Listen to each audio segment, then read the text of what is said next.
Friends, ಇವತ್ತಿನ ವಿಡಿಯೋದಲ್ಲಿ ಬಂದ್ಬಿಟ್ಟು ನಾವು ಈ ವಿಪ್ಪಿಂಗ್ ಕ್ರೀಮ್ ಪೌಡರ್ ಬಳಸ್ಕೊಂಡು ಯಾವ ರೀತಿಯಾಗಿ ಐಸ್ ಕ್ರೀಮ್ ಮಾಡಬೇಕಂತ ಹೇಳ್ಬಿಟ್ಟಾದರೆ ನೋಡೋಣ. ನಾನಿಲ್ಲಿ ಚಾಕ್ಲೇಟ್ ವಿಪ್ಪಿಂಗ್ ಕ್ರೀಮ್ ಪೌಡರ್ ಆದರೆ ತೊಗೊತಾ ಇದ್ದೀನಿ 1 ಕಪ್ ಆಗುವಷ್ಟು. ಸೊ ಇದಕ್ಕೆ ಕಾಯಿಸಿ ಆರಿಸಿರೋ ಮಿಲ್ಕು 1.5 ಕಪ್ ಆಗುವಷ್ಟಾದರೆ ನಾನು ಇದಕ್ಕೆ ಹಾಕ್ಕೊತಿದ್ದೀನಿ. ಸೊ ನೀವು ಯಾವುದ್ರಲ್ಲಾದರೂ ಮೆಜರ್ಮೆಂಟ್ ತೊಗೋಬೋದು. ನಂತರ ಇದಕ್ಕೆ ಶುಗರ್ ಪೌಡರು ಒಂದು 5 to 6 ಟೇಬಲ್ ಸ್ಪೂನ್ ಆಗುವಷ್ಟು ಹಾಕ್ಕೊಳ್ಳಿ. ಯಾಕಂದರೆ ನಮಗೆ ವಿಪ್ಪಿಂಗ್ ಕ್ರೀಮ್ ಪೌಡ್ರಲ್ಲಿ ಆಲ್ರೆಡಿ ಶುಗರ್ ಇರುತ್ತೆ, ಸೊ ಅದರಿಂದ. ನಂತರ ಇದಕ್ಕೆ ನಾನು ಮಿಲ್ಕಿ ಮಿಸ್ಟ್ ಕ್ರೀಮ್ ಆದರೆ ಯೂಸ್ ಮಾಡ್ತಾ ಇದ್ದೀನಿ.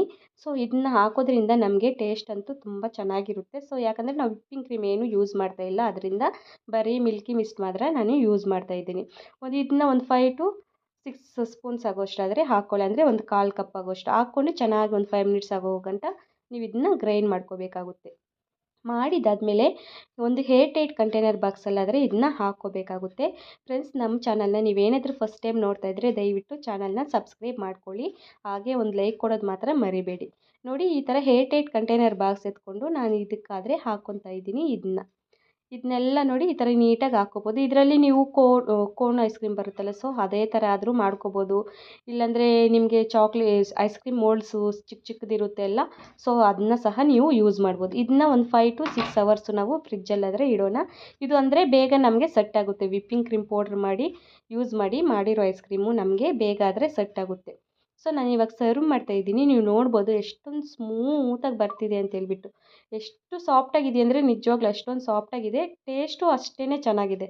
ಸೊ ನಮ್ಮ ಮನೆಯಲ್ಲಿ ಮಕ್ಕಳೆಲ್ಲ ಹೇಳಿದರು, ಮಮ್ಮಿ ನೀನು ಡೈಲಿ ಮಾಡೋದಕ್ಕಿಂತ ಇದು ತುಂಬ ಟೇಸ್ಟಿಯಾಗಿದೆ ಮಮ್ಮಿ ಅಂತ ಹೇಳ್ಬಿಟ್ಟು.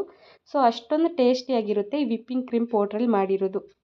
ನೋಡಿ ಎಷ್ಟೊಂದು ಸಾಫ್ಟಾಗಿ ಬರ್ತಿದೆ ಅಲ್ಲ. ನೀವು ಒಮ್ಮೆ ಟ್ರೈ ಮಾಡಿ, ನೀವು ನೋಡ್ತಾ ಇರೋರು. ಯಾಕಂದರೆ ತುಂಬ ಅಂದರೆ ತುಂಬ ಟೇಸ್ಟಾಗಿದೆ. ಸೊ ಅದರಿಂದ ಅಷ್ಟೇ ನಾನು ಹೇಳ್ತಿರೋದು.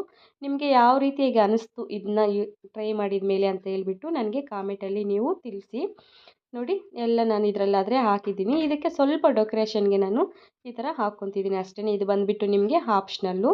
ಟೇಸ್ಟು ತುಂಬ ಚೆನ್ನಾಗಿರುತ್ತೆ.